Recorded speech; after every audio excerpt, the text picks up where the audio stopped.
Babes in Spyland. How Now, Sad Cow. Episode 11. The syringe stuck straight out of her upper arm, swaying back and forth like a pendulum of a clock. The urges to curse, vomit, and scream ran through her in that order, but Amphibian Queen closed her eyes and took a few deep breaths. What was done, and she couldn't change it. Although it would be easier if someone pulled the needle out. The scuff of shoes on the floor drew her attention, and training kicked in. Agent Amphibian Queen opened her eyes and found Hans staring at her in horror.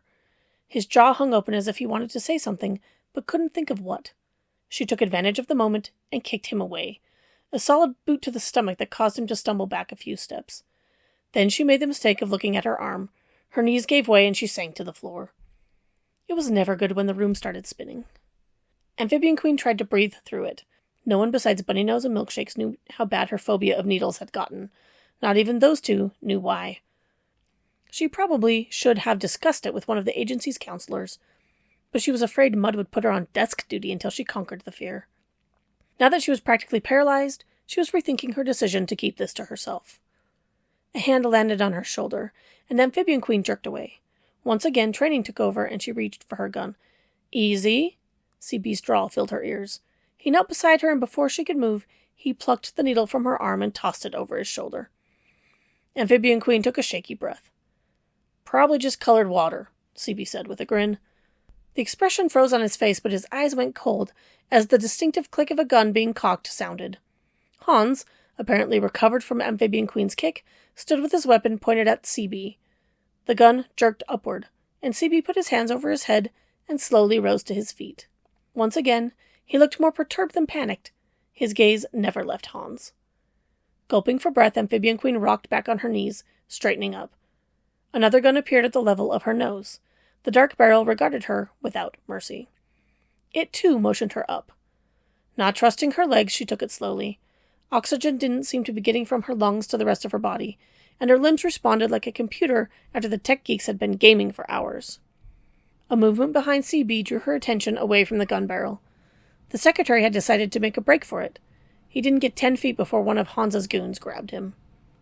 Now they were right back where they started, only Amphibian Queen might have a deadly disease. Better her than the secretary, she supposed. And hopefully CB was right about it being colored water. But if it was nothing, why all the pomp and circumstance? Why the party and the experiments and the agricultural bigwigs? What was this really about? A yell from the other side of the room drew everyone's attention. "Sir!" The goon's voice boomed through the air. "We have reports of movement outside." He had a finger pressed against his ear, which meant the interference had faded. "How many?" Hans asked, no hint of concern in his voice and a lack of expression on his face. "At least half a dozen, moving fast and coming straight for us." Amphibian Queen took a moment to study the crowd. Most of them stood staring toward the front of the room with their mouths agape. One or two glanced back and forth between the goon and Hans. Good. Maybe they would stay out of the way. Movement outside could only mean reinforcements. About time, too. Hans looked around, taking in the space before he began to bark orders. "Bring the secretary, this scientist, and the woman." He indicated Amphibian Queen with a nod of his head. "And 3 others." The volume of his voice rose. "As for the rest of you, sit down." Only a few people from the crowd obeyed. The others seemed too stunned to do anything but stare. A subtle but insistent thumping, not unlike a fist on wood, sounded through the doors. Was the rescue squad knocking? Narrowing his eyes, Hans pointed his gun at the crowd. "Sit! Now!" When no one moved, he fired at the far wall. Most people ducked, throwing their arms over their heads and crying out. Others tried to step back but ran into their peers. One man fainted, hitting a chair that screeched across the floor before everything went silent. Hans looked to his men. Most of them had a prisoner. Instead of taking the secretary or CB, Hans moved to Amphibian Queen and roughly grabbed her by the arm. He'd managed to wrap his injured hand, but blood still dripped from the wound. "You're going to stay with me," he said in a low voice. He leaned in, the breath from his whisper stirring her hair. "I don't know who you are or who you work for, but if you make even one wrong move, I will have the secretary injected." She didn't bother to answer with anything but a narrow-eyed glare. How was she going to get out of this? Was the cavalry coming, or did she need to do something drastic? Hans continued. "If you're a good girl, You will be the only one to suffer the fate of sad cow disease. Amphibian Queen wanted to reply, but it felt like her throat was closing off, and she didn't want to give him the satisfaction of seeing her weak.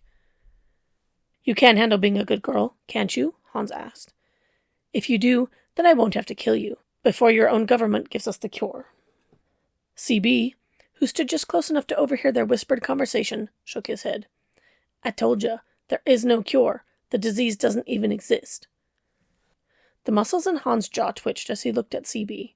Instead of answering, he turned to his goons. Through the bathroom. Pattern, dark chocolate. So they did know about the bathroom.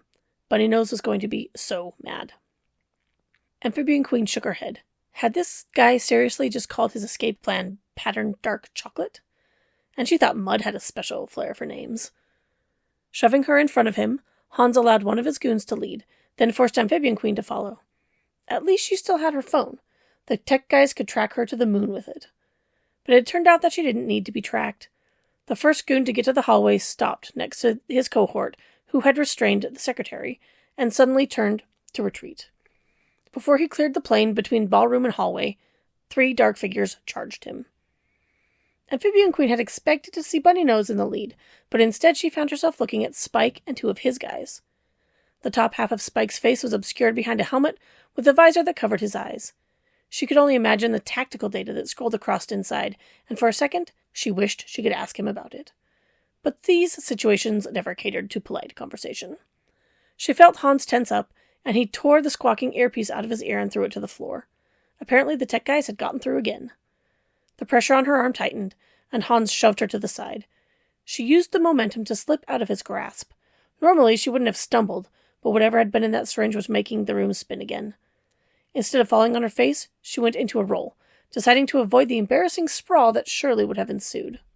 The moment she righted, Amphibian Queen turned around, ready to go back for the secretary. But Hans had the man in a death grip, gun once again to his head, and was manhandling him away from the hallway and toward the bigger knot of goons. In the time that Amphibian Queen took to roll, get back up, and turn around, 3 goons had their weapons raised and stood ready to fire at Spike. Spike's men scattered, revealing Bunny Nose, who dove to the side just as the Swiss misters began shooting. Amphibian Queen thought for sure Spike and Bunny Nose were going to get cut down, but instead Spike aimed in the midst of running and squeezed off a shot, hitting the closest goon and causing him to fly back with a cry of pain. Bunny Nose ducked, rolled, and came up running, the wall behind her suddenly scarred with a line of bullet holes. She didn't shoot, and Amphibian Queen didn't blame her. The crowd stood behind the bad guys. Stray bullets weren't picky about who they hit. The Swiss misters all ran towards Hans, using their prisoners as shields. Grateful for a distraction, Amphibian Queen surged forward, going after Hans and the secretary. She ran straight for them, drawing her phone from her pocket. "Tase," she said to it. The screen came to life, resolving itself into a digital red button. Hans frowned, assuming she planned to go after him, but before he could turn his gun on her, Amphibian Queen smiled as she leveled her phone at the secretary and pressed the red button. A satisfying click accompanied the gesture, and a pulse of energy threw itself from the device into the secretary's leg. The poor man didn't even have a chance to give her an accusatory glare before he twitched twice and went limp in Hans's arms. The cold, calculating look Hans gave her made Amphibian Queen think that if she ever met the Swiss mister again, he would kill her. That was a problem for future Agent Amphibian Queen. Hans decided dragging the secretary would be too much work, so he dumped the man on the floor and ran back toward the table with the microscopes. She followed, replacing her phone and drawing her gun. 3 more of Spike's men came into the room, and Amphibian Queen could hear more pounding on the larger doors. Hans reached the table and started grabbing tubes and vials, frantically tucking them into his jacket pockets. Amphibian Queen felt like she was trying to run through thick pudding. Her arms pumped but never quite got all the way to where she wanted them to go, and her legs may as well have been encased in drying concrete for all the good they were doing her. Black spots started to dance in her vision, and she realized that her throat had almost swollen all the way shut, leaving only a small hole for oxygen to get through. She silently cursed her fear of needles and willed her body to move. It complied, but not like it should. "Pattern cashew cluster," Hans bellowed. Seriously? Cashew cluster? She hoped her phone was still recording. You couldn't make this up.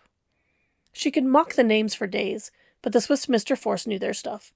Her basic plan included getting to Hans before he shot her, or anyone else. In times of stress, she felt simple worked best.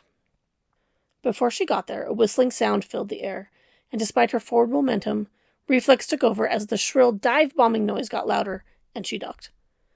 Spots of light began to whiz around the room like fireflies, right before a bright explosion forced Amphibian Queen to close her eyes. When she reopened them, she found that where the fireflies had landed, things now burned. One embedded itself into the wood floor next to her foot and started to smoke and sizzle. A charred, nutty smell filled her nostrils, and she wondered if the Swiss misters actually used cashews in their little bombs. The already traumatized crowd broke. Screams rose up like boiling water, and the entire company of people bolted in every direction possible. Wispy trails of smoke followed some of them, and Amphibian Queen caught a glimpse of Social, the skirt of her gown, on fire. Hopefully someone would put that out. The chatter of gunfire, loud and popping, cut through everything else, causing the people to run faster, scattering even further. Amphibian Queen got to her feet and stumbled forward again, determined not to let Hans get away. She spotted him headed for the far corner. 2 of his goons already stood by the wall, so she presumed there must be another door there. Running continued to be difficult, and her lungs screamed at her to get them more oxygen to work with. Hans reached into his pocket and drew out a small black box with a shiny toggle switch on it. Amphibian Queen stopped near the still gurgling chocolate fountain and took aim. She might not be able to get to him before he got out, but a bullet could. She fired, and the black box flew from Hans's hand. She'd been aiming for his shoulder.